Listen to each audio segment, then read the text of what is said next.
पूरा खानदान की इज्जत उछाल के रख दे ले भाई समाज में। वो 2 पैसा के लौंडिया के खाते हुजूर गौरी के लड़की ना हो बाबूजी, वो हमार मोहब्बत हिया, वो हमरा दिल में बसेली, दिमाग में बसेली, वो हमरा जहान में बसेली। यहाँ का मारता नहीं बाबूजी, अगर गोली मारे के बाद तो दिल पे मारी। सब कसूर ससुराई दिल के ही बा, कहे के ना जाने ली ऊंच नीच जात पात के भेदभाव।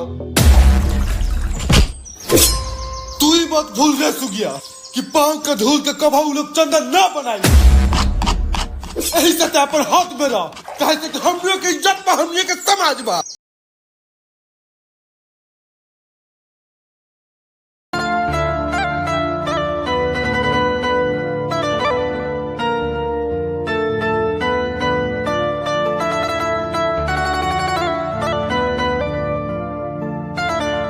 इस जमाना में बाबू इश्क करिहा त जात पात पूछ के करिहा, ना त बेकार हो जाला।